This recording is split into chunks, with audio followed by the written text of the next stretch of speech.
Somos carentes do Evangelho, todos. Todos precisamos ouvir falar de Jesus, todos.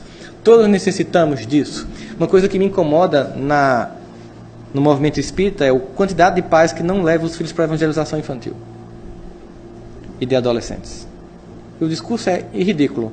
Não é porque eu não quero forçar.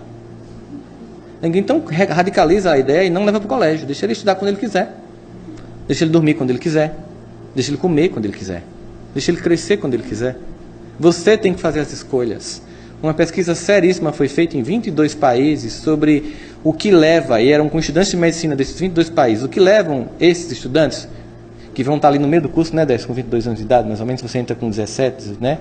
O que leva esses estudantes a se desenvolverem com drogas, lícitas ou ilícitas, e comportamentos sexuais transtornados, não orientações sexuais diversas, entendam bem. Comportamentos sexuais transtornados.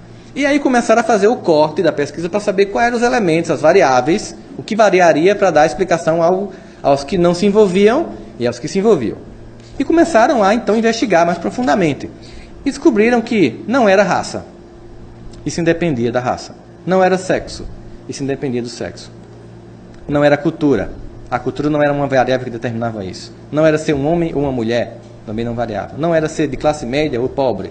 Também não era variável. Não era ser latino ou europeu ou asiático, não variava. Não era ser cristão, muçulmano ou judeu, isso não variava.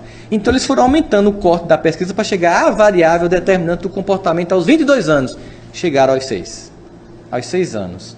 Eles descobriram um comportamento padrão entre todos os jovens que não tinham comportamento de vício. Todos os jovens, nesses 22 países, frequentavam com seus pais a religião que praticavam. E o que chamou a atenção dos pesquisadores, a maior parte deles materialistas, e eu tinha um preconceito muito grande com os pesquisadores materialistas, até que Décio me disse uma coisa muito inteligente. Como é muito comum ele dizer coisas inteligentes, você sabe disso, né? Mas eu sou amigo coruja, né? Ele disse, a ciência ela não quer negar Deus, a ciência quer a verdade. E no dia que ela descobrir que Deus existe, ela vai pregar mais Deus do que a gente. Ele não tem um intuito de uma falange do mal, não, é uma busca da verdade. E eles ficaram inculcados como um comportamento que foi colocado na cabeça aos 6 anos capacita a pessoa a suportar tentações aos 22. Olha que coisa impactante. Aí eu estava fazendo uma palestra sobre evangelizadores infantis, um centro espírita e uma mãe, era um seminário que era mãe e tarde. E uma mãe, ela ouviu dizer que, e eu continuo dizendo, que nós devemos levar para a evangelização à força. Não tem que negociar nem dar sorvete depois. Não tem que compensar. Ofereça a Deus agora. É este o momento de todos os melhores valores serem implantados. Porque quando Kardec pergunta por que é necessário passar pela infância a cada encarnação? É uma pergunta muito lógica. Sobretudo para um cientista. Por que eu não podia voltar já com PhD, né? Eu tenho que cobrir letrinha, beabá, tudo de novo, estudar trigonometria. Por isso tem que esquecer quem foi. Para suportar ir para o colégio. Né? Então eles dizem o seguinte, durante este período há uma flexibilidade no espírito para que os novos valores que a família bem educada possa proporcionar aos filhos sejam inculcados, para que quando as tendências anteriores venham a se manifestar, ele entre em crise. O que é a crise? Paulo, Romanos 7:22. Quando eu quero fazer o bem, o mal está comigo, porque segundo o meu entendimento, eu tenho prazer na lei de Deus. Mas nos meus membros opera uma outra lei que me deixa debaixo da lei do pecado. Paulo estava dizendo o seguinte, eu sei o que é certo, mas ainda faço o que é errado. Mas se ele não soubesse o que era certo, quando ele deixaria de fazer o que é errado? Nunca. A crise que Paulo vai manifestar nessa ambivalência psicológica é quando ele entende o que é a lei e o que é o instinto. O que Deus quer e o que ele tem querido. E como esse desacordo gera desarmonia. E na medida que eu faço com que o meu projeto pessoal se coincida com o que Deus tem para a minha vida, sempre melhor que o meu, eu vou fluir.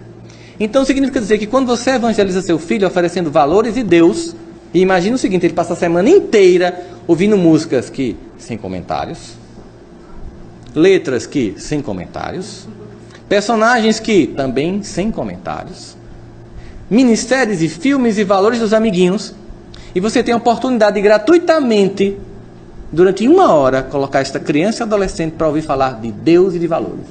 E por preguiça, não vem ao centro. Eu sei que eu não volto mais aqui, mas tudo bem. Porque eu quero ficar em casa no domingo de manhã. sem pensar no futuro, do que vai ser a falta de Deus na vida do seu filho, para você entender quando Paulo vai dizer: tudo posso naquele que me fortalece, que o pessoal cola, bota no carro e pensa que se trata disso, e não vê o contexto em que Paulo falou, porque quando você tira um texto do contexto, gera pretexto para afirmar o que você quiser, porque ele diz antes: enfim, irmãos, aprendi a viver com muito, a viver com pouco, na bonância e na escassez, porque tudo posso naquele que me fortalece. Se você pensa que a melhor forma de garantir o futuro do seu filho é deixar bens, esqueça. Sem competência, ele perde em 6 meses. Aqui em Campo Grande, certamente tem histórias tão comuns como as que tem em Campinas, Nova York e São Paulo. Famílias que eram riquíssimas e quando os pais morreram, em menos de um ano, os filhos quebraram absolutamente tudo. Porque o que você deve deixar é valores. Porque valores fazem com que você consiga viver na bonância e na escassez. E aí essa mãe chegou para mim e disse: você me falou hoje de manhã que eu deveria levar o filho à força para a evangelização. Eu passei a minha vida inteira levando um filho meu à força e sempre achei que eu estava errada. E aí hoje você falou isso e eu liguei para ele. Eu queria contar a história dele para dar um depoimento para você. Pois não. E ela me permitiu repassar esse depoimento, sem contar detalhes da vida pessoal dela, pelo impacto que teve a fala dela para mim. Quando esse meu filho nasceu, eu percebi que ele era diferente. E aos 6 anos eu percebi que ele era muito diferente mesmo. Um dia eu estava vendo um concurso no Gugu e era um concurso de dança e ele disse: ela vai perder porque não rebolou. Com 6 anos. E aí Carlinhos de Jesus fez: você perdeu porque você não rebolou. Aí ela fez: ih! Não era um julgamento sobre a orientação sexual dele, mas ela estava achando estranho o comportamento dele perceber com 6 anos aquilo. Aos 12 ele disse: mamãe, eu te amo, mas eu te odeio. Queria te matar. Ela disse: por quê, meu filho? Porque eu quero fazer muita coisa que eu sei que você não vai deixar enquanto eu depender de você. Ela disse: é verdade. Quando você depender de mim, você pode fazer, mas enquanto você depender de mim, não vai fazer. Então hoje, essa minha filha mora na Espanha. Aí eu fiquei: oxente, não era um filho? Virou uma filha. Virou travesti. E ela ligou e disse: meu filho, eu levei você ao centro espírita a vida inteira. A força, lembra? Lembro. E hoje eu ouvi uma pessoa dizer que era para levar mesmo. E eu me pergunto, se eu fiz certo, eu estou te ligando para dizer: eu fiz certo, meu filho. Disse: mamãe, eu não tenho a vida que você sonhou para mim. Eu sei disso. Eu tenho a vida que eu quis. E eu pago um preço por isso. Mas todo o mal que eu não faço, da vontade que eu tenho, só não faço por tudo que eu escutei no centro espírita. Toda vez que eu penso em matar alguém aqui, eu lembro do infeliz do André Luiz no umbral. Aí vem a vontade e passa, minha mãe. Então pode ter certeza, a senhora é uma vitoriosa, porque eu só não sou pior pelo seu amor. Eu achei esse depoimento tão interessante que eu pedi ela autorização para repassar. Porque às vezes você não transforma seu filho em anjo, mas você inibe o potencial de instintividade, de reprodução de outra vida que pode vir à tona na vida dele.